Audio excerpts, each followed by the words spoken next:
Halo kelas, kita lanjutkan lagi materi probabilitas dan statistik. Untuk materi kali ini kita akan membahas mengenai ukuran variasi atau dispersi, di mana nantinya rekan-rekan yang sudah memahami ukuran atau sudah mempelajari ukuran variasi atau dispersi dapat memahami konsep ukuran variasi atau dispersi. Kemudian bisa mengidentifikasi dan menghitung rentang, ada istilah nanti simpangan kuartil, kemudian simpangan baku dan varians. Rekan-rekan juga nantinya dapat menerapkan ukuran variasi dalam analisis data. Nah, kurang lebih ini nantinya yang bisa rekan-rekan dapatkan setelah mempelajari ukuran variasi dan dispersi. Nah, kita lihat satu persatu terlebih dahulu. Berikut adalah konsep dasar untuk materi yang akan kita bahas. Bahasan sebelumnya, kita sudah mempelajari yang namanya materi ukuran pemusatan, atau kita kenal dengan istilahnya itu adalah mean. Ada median, ada modus, seperti itu ya. Nah, untuk nilai rata-rata atau mean dan median atau nilai tengah hanya menitik beratkan pada pusat data, tetapi belum bisa memberikan informasi tentang nilai tentang sebaran nilai pada data tersebut. Nah, untuk itu kita gunakan dispersi yang nantinya bisa membandingkan sebaran data dari dua informasi distribusi nilai. Apabila nanti rekan-rekan mendapatkan nilai ukuran dispersinya itu kecil, maka nilai tersebut menunjukkan bahwasanya data saling berdekatan atau perbedaan datanya itu kecil. Nah, jika nilai yang rekan-rekan dapatkan setelah melakukan pengukuran dispersi ternyata nilainya itu besar, maka itu menunjukkan nilai datanya saling menyebar. Nah, atau terlihat di sana bahwasanya adanya perbedaan nilai masing-masing data itu yang sangat besar. Kurang lebih demikian ya, kenapa kita mesti mempelajari dispersi. Karena mencari rata-rata saja, mencari median saja, itu ternyata belum bisa memberikan informasi. Kita ingin tahu bagaimana bentuk sebaran nilai pada suatu distribusi data. Dispersi itu dikenal juga dengan istilahnya variasi data atau keberagaman data. Jadi kalau istilah secara matematisnya ya dispersi, seperti itu ya, statistiknya itu dispersi. Tapi untuk bahasa umum rekan-rekan nanti mengenal istilah variasi data, maka itu adalah dispersi. Jika mendengar keberagaman data, maka itu adalah dispersi ya. Jadi ukuran variasi atau dispersi ini menyatakan seberapa jauh penyimpangan nilai-nilai data dari nilai-nilai pusatnya. Nah, ukuran variasi ini juga menggambarkan suatu kelompok data yang menyebar terhadap pusat data. Oke. Ada 3 kelompok data yang terdiri dari kelompok data homogen atau tidak bervariasi, kelompok data heterogen atau bervariasi, dan kelompok data lebih heterogen sangat bervariasi. Seperti apa perbedaan dari ketiganya? Kita lihat pada slide berikut. Nah, perhatikan 3 kelompok data berikut. Yang pertama, rekan-rekan bisa lihat datanya terdiri dari nilai 50 ya, 50 dari awal sampai akhir itu nilainya sama, 50. Ini kalau saya buat di sini X1, ini X2, X3, X4, X5 gitu. Nah, nilainya sama semua. Jika nanti kita hitung rata-ratanya, rata-rata hitungnya adalah 50. Ini kita kenal dengan nilai kategori homogen. Nah, kelompok kedua Rekan-rekan bisa lihat nilai datanya di sini. Ada 50, ada 40, ada 30, ada 60, ada 70 gitu ya. Jarak datanya dari yang 50, 40, 30, 60, 70 gitu ya. Itu tidak terlalu jauh ya, tidak terlalu besar. Jadi ini kita kategorikan heterogen. Dia bervariasi gitu ya. Nah, dengan kelompok yang ketiga ini juga bervariasi. Namun variasinya itu terlalu besar ya. Mulai dari 100, 40, 80, 20, 10. Nah, ini kita kategorikan kelompok yang lebih heterogen. Rekan-rekan bisa lihat tadi yang pertama kita lihat rata-rata hitungnya 50. Kelompok kedua rata-rata hitungnya 50 juga.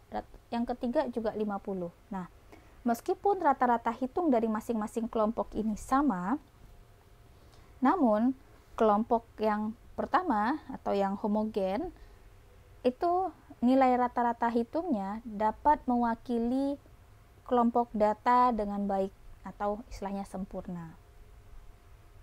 Jadi rekan-rekan lihat rata-rata hitungnya 50, maka 50 ini mewakili nilai dari kelompok datanya. Jadi karena nilainya masing-masing ada 50, 50, 50, 50 dan rata-rata hitungnya ada 50, ini yang disebut dengan bahwasanya yang nilai rata-rata hitungnya ini mewakili kelompok datanya itu dengan baik gitu. Kita lihat yang kelompok kedua.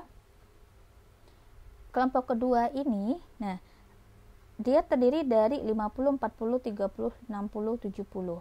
Kita dapatkan rata-rata hitungnya adalah 50, seperti itu ya. Nah,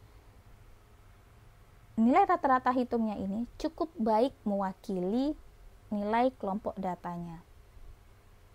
Kenapa cukup baik? Karena di sini rata-rata hitungnya tidak terpaut jauh ya. Ada yang 50, ini ada yang sama. 40 tidak terlalu jauh, 30 juga tidak terlalu jauh. 60 dan 70 seperti itu. Nah, sementara kelompok yang ketiga rata-rata hitungnya sama ya, masih 50. Namun rata-rata hitung ini tidak dapat mewakili kelompok data dengan baik. Kenapa? Karena kelompok data pada yang ketiga ini besarnya itu bervariasi dan terpaut jauh. Ada yang 100, ada yang 40, ada yang 80, ada yang 20, ada yang 10. Kita lihat rata-rata hitung kita tuh 50. Nah, 10 ke 50 ini cukup jauh. 20 ke 50 ya oke lah, tapi cukup berjarak gitu ya. 80 ke 50 ini cukup jauh. 40 sampai 50 ini masih dekat. 100 ini sangat jauh gitu ya, hampir setengahnya. Nah, kita bisa lihat variasi dari nilai tersebut, variasi dari kelompok data, nilai data ini kita bisa lihat dari grafik sebagai berikut. Nah, di sini kita baru bisa menyatakan apakah memang cukup baik atau tadi itu tidak baik ya, atau kurang baik mewakili dari kelompok datanya. Kelompok 1 yang homogen. Rekan-rekan bisa lihat rata-ratanya di sini adalah 50 ya. Di sini sebaran datanya itu di sini. Di pusat datanya di sini. Nah, ini yang dikatakan bahwasanya sangat baik atau nyaris sempurna gitulah ya. Kelompok 2 homogen. Pusat datanya itu di sini karena rata-rata di 50 ya, pusat datanya di sini. Nah, lihat sebaran datanya, ada yang X1-nya di sini 50, ada 40, ada 30, ada 60, ada 70. Artinya tidak begitu jauh dari pusat datanya nih, gitu ya. Nah, kita lihat lagi kelompok yang ketiga. Ini sebarannya sudah sangat bervariasi. Ada yang di sini, yang di 100, kemudian terjun bebas ke 40, ada yang 80, ada yang 20, ada yang 10 seperti itu. Sementara di sini ya rata-ratanya di sini gitu. Nah, artinya jauh dari pusat datanya. Ini yang disebut dengan kelompok ketiga atau yang lebih heterogen. Nah, rekan-rekan nanti bisa melihat variasi data tersebut lebih jelasnya itu jika disajikan dalam bentuk grafik seperti ini. Oke. Berikut adalah jenis-jenis dari ukuran variasi atau dispersi. Kita mengenal ada 4 ya rekan-rekan ya, ada 4 jenis ukuran variasi dispersi. Ini yang pertama, nilai jarak atau range. Nanti rekan-rekan sangat sering mendengar istilah range seperti itu ya ketika berkaitan dengan topik ukuran dispersi ini. Kemudian rata-rata simpangan, kemudian simpangan baku atau standard deviation gitu. Kemudian yang keempat, coefficient variasi atau coefficient of variation. Nah, dari keempat ini, simpangan baku inilah yang paling sering digunakan untuk analisis data. Dari yang keempat ini ya, yang simpangan baku adalah yang paling sering digunakan untuk analisis data. Rekan-rekan bisa lihat yang poin 1, 2, dan 3, artinya dari nilai jarak, mean deviation atau rata-rata simpangan, kemudian standard deviation, itu merupakan dispersi mutlak. Nah, dia digunakan untuk mengetahui tingkat variabilitas nilai observasi data. Sementara koefisien variasi, atau variasi nanti kita mencarinya dengan sebut istilahnya variasi gitu ya. Ini masuk ke dispersi relatif, yaitu membandingkan tingkat variabilitas nilai observasi suatu data dengan data lainnya. Seperti itu. Nah, oke, kan di sini sudah tahu konsepnya. Kita mengenal ada 4 jenis ukuran variasi, ada nilai jarak, range, kemudian ada rata-rata simpangan, ada standard deviation atau simpangan baku, kemudian ada coefficient of variation atau koefisien variasi. Nanti di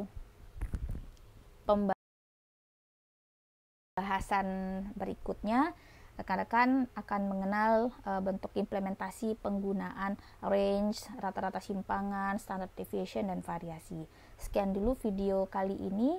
Terima kasih.